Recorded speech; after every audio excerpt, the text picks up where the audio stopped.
Chad Louk. Nice to meet you, Dennis. You're good, man. I won't try to say your last name, so we're good. Try it. Kuchka. The H is silent. It's Kukta. My grandfather used to always say cook the beans. So here I am giving you crap about my name, but you're fucking we're in up the mine. same, yeah, we're in the same move. Okay. You were 28? 28. 28 years old. What you're doing is like amazing. It's inspiring. You're in my market. You're a competitor, but we're friendly.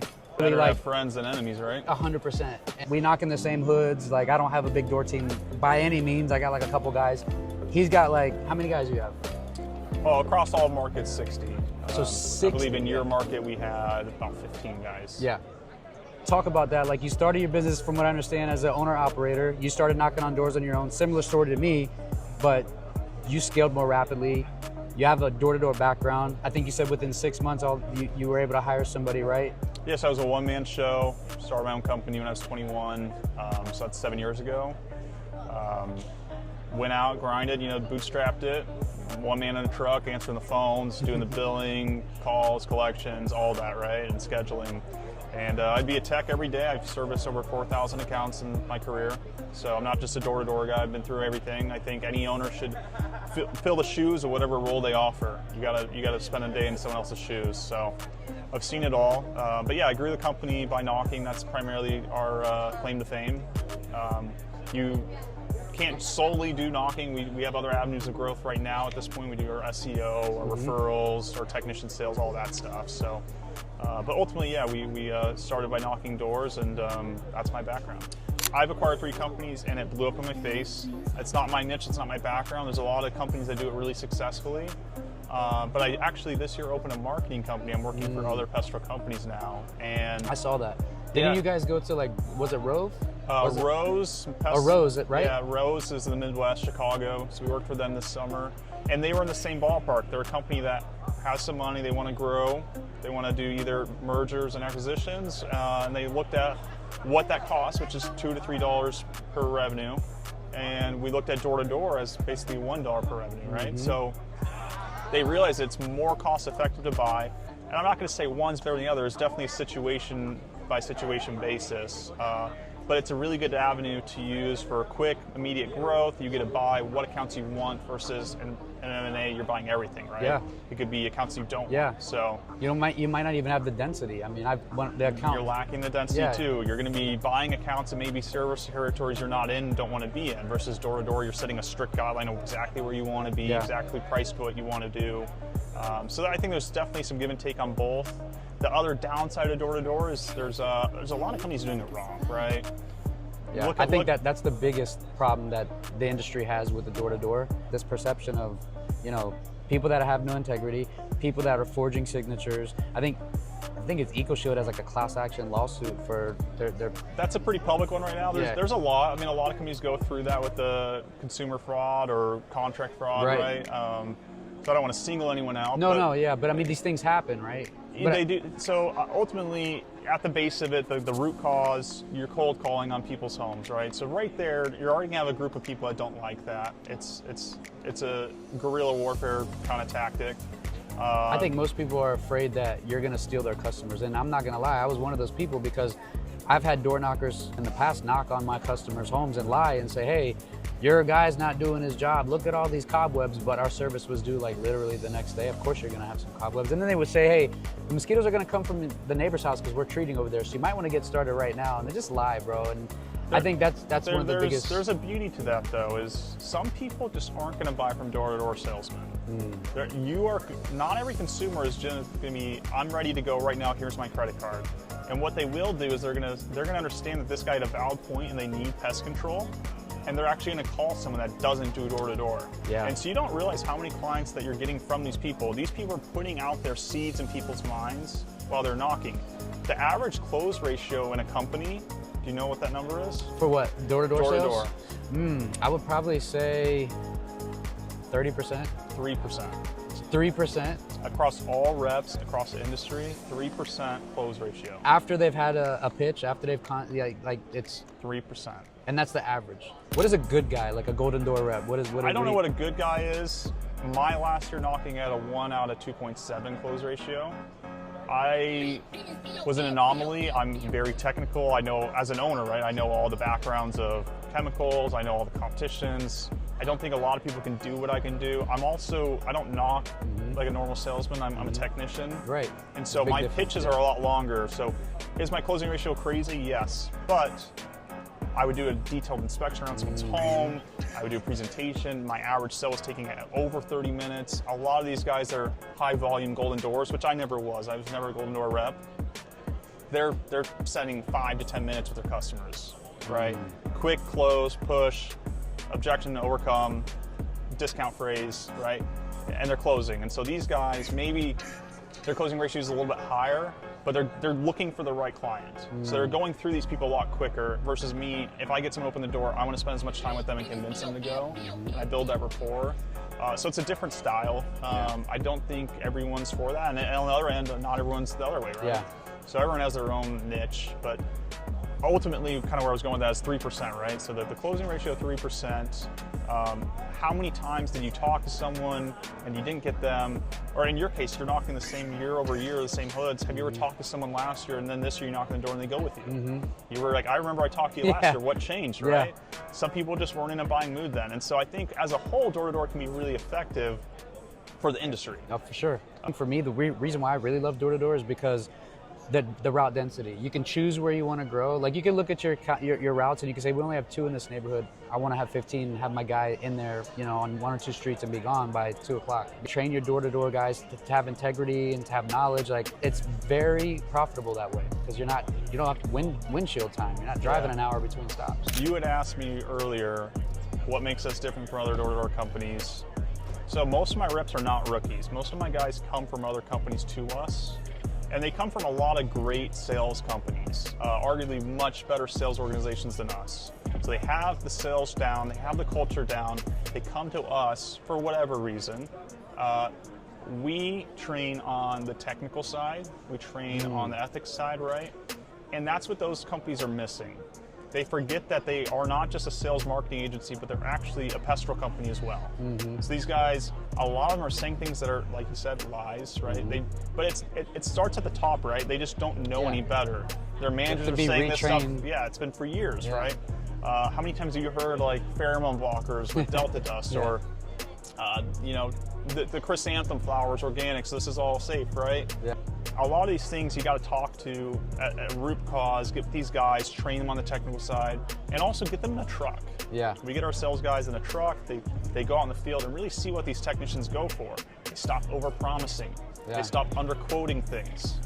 They stop saying things that they now understand that this technician physically cannot do, right? And so that's why I think we have such a good cancellation rate and our sales reps retain a lot better is because they now understand what goes into it besides just being a great salesman. You have to understand your product. That's where I'm at. Truthfully, we don't have golden door reps working for us. I think because of the style that we entertain is more of a quality over quantity amount of sales. I think we aim for quality accounts and we aim for retained accounts. I don't care how much you sell, I care about how much you stick. Yeah.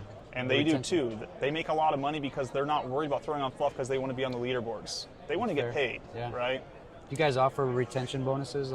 Absolutely. Yeah, right? Absolutely. So we're really big on that. We want to retain, and we also want to have a good reputation.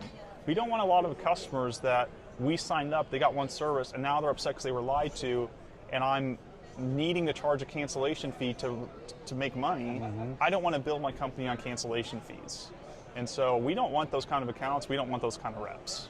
How do you feel about having like a hybrid model where you have a tech that can also knock on doors? Yeah, so that was me, right? Starting out, I did that. That's my style. Yeah. I think a lot of companies have moved away from that. They're now on the Segways. They're the kids that kind of look like fraternity guys, right? They're Chads, right? Yeah. I think if you're a technician, you want to be a guy that has a guaranteed pay. You like knowing your route. You like knowing when you're going to be done working. They don't tend to want to make waves. Yeah. They want a stable, safe job. We have techs that sell, very few, very solid, and I think this is industry-wide. I don't know of a lot of companies that are performing on a large scale with technicians selling. A lot of technicians that do that, we end up moving out of technician roles altogether because we realize they're good salesmen. So it's hard to say yes that you could hybrid it. I think do what you're good at and outsource the rest. I'm much better at sales than I am as a tech, and so I'm no longer teching in my company, right? Do you only bring in reps that have worked and have experience from other agencies or companies, or do you train new guys, you know, from scratch? Right. You have, you know. So majority of my guys are coming from other companies because truthfully, like I said, where we slack is we don't have the infrastructure as much as like $100 million company that has these sales offices and these trainings and these AI platforms. We don't have that, right? I'm a smaller company, and so what we do offer is higher pay because we have to, because we're not competitive in the sales training. We don't have the culture. I don't have a cool massive office in Utah with a ping pong table and the basketball court. We're not bringing in you to the Utah Jazz Stadium. So we don't have all that. But you do some cool stuff. I just saw you gave away like a Mercedes to one of your top sales reps. And I saw that. It was on your Instagram. We're trying to get that culture, that sales. And I think, I don't know if we're the first to give away a supercar. We might be. I've seen some in the past that give away like a Model Y Tesla or something, but I try to be different. We wanted something cool. The competition was fun, but the problem is when you're giving away a big prize like that, towards mid to end summer, there's really a competition between only a few. Most of your reps realize that there's no shot they're going to earn that, right? So that competition kind of becomes obsolete. So we want to figure out kind of a tier system for next year. Yeah, for sure. Like you can this prize, that prize, that prize, at least so everybody's kind of still moving towards something. But I thought that was really cool. And at first I was like, no way. I was like, I have to watch that again. I'm like, he gave away The kid was so happy. I think he did like 400,000 in revenue or something. A little over, yeah. So, I mean, industry-wide, right, there's tons of guys who are doing more than that. And so to those guys, hit me up. You could win a car next year. But yeah, we're going to try and do that again. We'll try to implement some other prizes for our guys. There's a lot of companies out there with that kind of culture. Maybe it's not to that level, but I've seen other companies go with Rolexes or dirt bikes, you know, whatever it may be. So we're trying to get to that level. But you would ask why we recruit from other companies. Again, it was the sales training that we don't have. We focus more on getting guys with already that baseline. It doesn't have to be from door to door. They could be the guy working at the phone store, you know, selling cell phones. It could be the guy that has a mall pop-up shop, or he's working at a gym selling training courses. Anyone with sales experience we want. I don't have to recruit from door-to-door companies. I prefer really not to, because those guys are behemoths and they love to sue. So that makes sense. We're trying to get away from that, actually. That's like, so you'd rather recruit a sales-minded individual from, like, you know, like one of my sales rep. He came from Apple, right? He's know nothing about door-to-door. He's out in the doors now, but he has some sales experience, but he didn't come from the door-to-door space. So you prefer to actually hire that way, so you have to like break old habits. You're still training them in a sense because they still have to learn how to sell in the doors. We're focusing more on the technical, focusing more on the ethics, going into that, and the family vibe that we offer. The small kind of mom and pop shop is what we're kind of pitching to our clients. But yeah, I think we're trying to get to a point where we have that sales organization, the training, where we don't have to rely on other companies to do our dirty work. But that's just how we've gotten to our point right now. So what is the process? You bring in a guy that's got some sales experience. You got to go through some sort of training. Like, do you do that? Or do you have a guy that do you have a system? Like, I mean, we have some great reps that do train. I try to knock with every rookie during the summer. Okay. So you're one-on-one with them, shadowing them? I mean, obviously there's going to be a point when we have so many reps I can't, but we do weekly trainings, calls during the off season, so during the winter time. We do preseason blitzes in our warmer markets prior to summer, so that way when we do send our guys out to other companies, they're not getting the bad reps or the reps that haven't figured it out yet. They're getting reps that have trained through my organization. They know the baselines. They can go out there and they're ready. Usually it's about 2 weeks of training after they've gone through all the training in the off season. So knocking with reps, going out with the techs. We do a chemical class, so we'll have someone like MGK. They'll come in, they'll do a presentation on product lines, really get them to understand what pesticides are, how to use them safely and effectively, and so they're not over-promising. So those guys are getting all the experience. They're learning how to pretty much what the techs do. They're learning about the products, habits, biology of insects, door-to-door into the field, into these areas with these guys that are already knocking. You have like a month, and you have to hit this quota, and if not, you know, you're probably going to lose your job. Right, because it depends on the states. Some states are 1099, right? And so those states really, the baseline's up to them. If they're not making money because they're commission-based only. Are you commission-based only with your reps? It depends on the state. Right. So if it's out of state, right? So you could have some states that don't allow that. Right.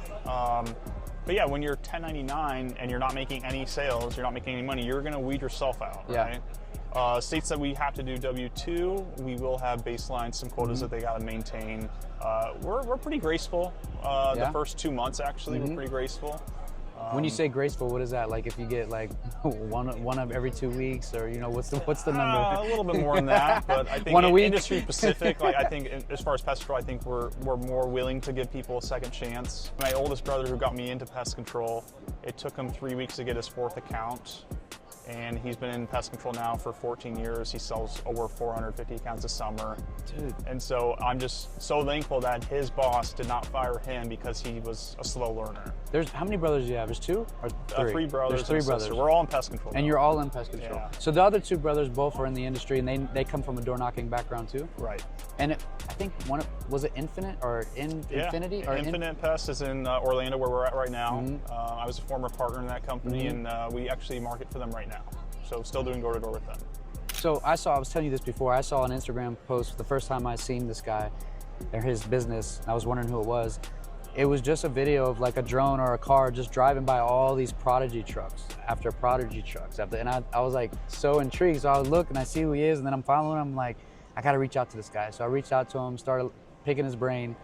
I always wanted to get back into some sort of door to door because I did it a little bit, and now I'm trying to learn from this guy. I mean, he's doing, what's the revenue you're doing now? I think it was like 11 on the books right now. 11 million in revenue. With how many years did it take you to do that? We're 7 years in business. 7 years in business, $11 million in revenue, tons of door to door. Got like 60 reps. And talk about the age. You were telling me now you have a marketing agency where you kind of briefly touched on that. But I mean, if anyone's been in door to door, they know commissions are really high. That's why we do. It's a hard job, and we have used it to grow the company up until this point. We're still utilizing it. But the growth that you can get from door to door is very expensive. It's not all good growth, and so we want to figure out a way to outsource that without getting rid of reps. We love door to door, we love what we're doing with it, but we can't afford to continue to grow the door to door side, doing it all in-house. So I had a partnership with Rose in Chicago this year. Great company, great owner. They've been in business 160 plus years. Love working for them. We've sent a big team of our guys there this summer. how many guys? We started with 36 guys there. So, wow. So almost more than half the team went up there. Yeah, so they're in 3 states. So we were in Illinois, Wisconsin, and Indiana with them. Had a great experience. We'll be back there next year. Went well then? Yeah, absolutely. Yeah. They're bringing you back. They are bringing us back. Contract signed. We're good to go. It went well. So outsourcing that, it's been great for cash flow. Still using door-to-door on our new branches. When we open a new office, we'll use door-to-door to grow it. Our flagship office in Sarasota, we're no longer using it. We're trying to find out other avenues like technician sales, referrals from clients, cross-selling in the office, and then our SEO, right? Much lower cost per lead, For sure. much lower customer acquisition. Those accounts tend to be safer on the P&L. More retention. So if you need door-to-door reps, even if you're in California, Michael, Cal Coast Pest, he's in the background, but you can reach out to, where can they find you on Instagram? My Instagram's Chad Louk, L-O-U-K. You can message us on Facebook. We got Prodigy Pest Solutions. Oh, real quick, by the way, I saw the funniest shit that you did with Ed Bassmaster. Yeah, good friend of mine. You gotta check out the Ed Bassmaster post. It was hilarious with the Ring doorbell. That was with Hammy TV, actually. Yeah. How did that happen, bro? He was in town and just wanted to stay at our house, and I was like, "Oh, if you want to stay with us, you got to do some pranks." So. Wait, so Ed Bassmaster was in town and wanted to stay? Yeah, with he's you? a friend of mine. Whoa! Ed Bassmaster's a friend of yours. Yeah. That is crazy. I've been following that dude and laughing my ass off for so long, Right. bro. Would you look at that? Right? Would you look at that? Would you just look at it? Always looking for new ways to grow. We had Ross Creations in town. He pranked us. We had no idea that's an authentic prank. Called out a technician, and he had homeless people living in the house. That was a good one. So always looking for fun ways to get out there and get viral. I love it, bro. I love pranks. That's like the new thing people are doing too now is with the social media, Instagram, using influencers, really getting out on their social media. There's a lot of companies really growing really fast. We were just talking to Nice Pest Control yesterday. They do it right. Travis and Tyler, and man, they have 1,100 accounts. I'm sorry, I think it was in 11 months. They have like 1,400 accounts with no door-to-door, Very impressive. no marketing, Yeah. strictly referrals, and what they've done on their social media with influencers and stuff like that. It's really, really. Got to take a page out of that book. Yeah, I mean, there's so many different ways that you can grow a pest control company. So like if you rewind 7 years ago and I opened my company, would I have been in a position to hire myself today? Absolutely not. I can't hire a marketing company. Someone that needs to hire a marketing company is someone that's been in business for multiple years. They're doing several million plus revenue. They have a stable fleet. They've got the CSRs in place. A startup cannot hire a marketing company. You can call me and I'm happy to discuss how I did it, how I self-built it, how I recruited. I can give you advice. I'm not a mentor, I'm not a guru, or you can never hire me. Everything I give away is for free. I don't believe that anything I say is worth anything. It's just all words. If it works for you, I'm happy. If it didn't, I told you so. So, So yeah, you can talk to me. I'm happy to give my story, my advice. Everyone's experience is different, but yeah, someone that's going to hire a marketing agency is someone that has no experience in it and they don't want to do it. They don't want to do any of the work. They just want a white glove, smooth transition.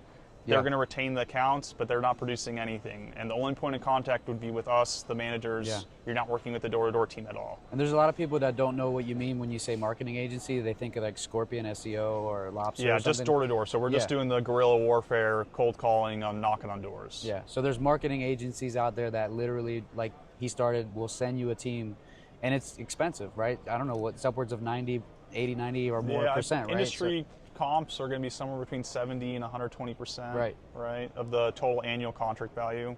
And I can explain kind of what that means and how pay works, and it's not all at once, and there's chargebacks to that, so maybe you don't pay on those accounts. So there's some caveats to that price. But yeah, it's not something that like some companies do it well and they phase it out, which I think most should. Like I don't ever want a company to hire me and think that's the only way they're going to grow going forward. We should be a catapult into a growth for them, and they need to figure out how to cross-sell those accounts that we're selling, because we're only selling one avenue. We're selling pest control. You need to upsell those accounts on rodent, mosquito, termite, exclusions, bird, whatever you guys are doing, and that's how you make those accounts worth it. If you're only going to use us and we're your only growth mode, it's never going to be profitable. And that's what we know in my company. I've got data to prove that. So you got to figure out ways to do that. For most people that would reach out to me that are small startups, I would say go in the gym, start recruiting some kids, go to the college campus, rub shoulders. The gym is so, like I started going to the gym recruiting, and I actually got like 3 different gym memberships. And I'm there to work out, but I speak to everybody that's next to me, and I'm like, hey, what do you do? And I'm offering people jobs like in the gym. The gym is a great place. What time do you go to the gym? All different times, man. I'll go in the afternoons. I'll go in the mornings. I'm a firm believer in afternoon. You go to the gym between 11 and 2. There's gonna be 2 types of people there, maybe 3. The first one's gonna be someone that has nothing going on in their life. Right. You're going in the middle of the day. That person needs a job. Yeah. Right. The second person is very successful. They can choose when they want to go to the gym, and they go to the gym when it's most empty. That's when they go, right? I want to meet both of these people, right? I want someone to work for me, and I want to rub shoulders with that guy and learn how he's so successful and can go to the gym in the middle of the day. Yeah. The third person is someone that's a meathead, someone that's working out competitively. They want to be a bodybuilder or a powerlifter. Again, I want to learn how this guy's so big, so I want to work out with this guy. So all these people I want to rub shoulders with and network with. So I love going in the middle of the day. Middle of the day, okay, that's good advice. But that's how I started my company. I went to the gym, recruited guys, technicians, office staff, door-to-door guys. Gym's a good one. College campuses. I want to try that next. College campuses are really malls, great. Guys working $15 an hour jobs. If I go up to that booth in the middle of the mall hallway and that guy's outgoing, he stops me, tries to get me to smell the cologne. Like, dude, let's talk. Sell me, and then my wife gets so mad at me because it's like anybody who wants to talk to me, within like the first minute, we're talking about an opportunity, bro. I went to a restaurant and I just got a technician from the restaurant. Like literally, he was our waiter. Like a couple times we went there, and I just hired him. He's a tech now. Imagine how better that is than putting out an ad out on Indeed. And that guy's messaging 50 companies, and whoever pays him the most, he's going with, right? There's no loyalty in those kinds of people because they're looking for the best opportunity on paper. Yeah. They don't know you. They don't know your company. They haven't met you. Yep. I'm a firm believer in hiring from referrals within, promoting within, recruiting within. I think those people stick a lot longer. 100%. Are you guys doing termite? Are you doing bait stations, Yep. drywood stuff, Yep. fumigations? Are you guys We're doing? licensed in every category in Florida, which is where my pest company operates in. We subbed out fume the last 2 years, and then this year we made the painful decision because of revenue to just kind of get away from it altogether due to the liability no standpoint. fumes, yeah. So we're still licensed in it, but we try not to do that stuff. We like to stick to our bread and butter, which is pest control, Sure. and we'll do some add-ons like the rodent exclusions and baiting Nice. and termite baits. So what are what is the plans for Prodigy? You're in, I think you say you have 2 or 3 locations. You're, got 11 million in revenue. What's next for Prodigy? Yeah, I mean, I'm sure I've got some crazy goals that people would laugh at me if I even said them out loud. I'm looking to expand. We want to break out of Florida eventually. The marketing company's been amazing. It almost seems like it might surpass our pest control company and what we're doing. Absolutely. The problem with that is it's a 1x revenue. You sell an account, you get paid. There's no business in that, right? And so I love it. It's something I'm super passionate in, but it takes a lot of my time. Yeah. A lot of my energy. Working with door-to-door guys, there's a lot of turnover, right? They're young, and so they typically have volatility in a lot of aspects of their life too. So, but not something we're ever going to phase out. So that's a big part of our business. Moving countrywide, we have marketing deals across the country with that. The pest control side, it's just, I love it. I love working on the technical side. I love meeting the technicians. I love helping consumers. Sales is fun, but when you get to do stuff like taking care of churches for free, or the giving away, that's awesome. That's the kind of stuff that you get to do on the pest control side, working with single mothers or giving back to the community. So I love doing that stuff in the pest control side, and I'm building something that can be generational, right? Yep. So really exciting stuff with the pest control company. Yeah, it's awesome, man. I love seeing it. It's inspiring. I keep saying that. It gets me motivated. So appreciate you, bro. Hey, good seeing you. Yeah, man. I'm glad we got to do this, man.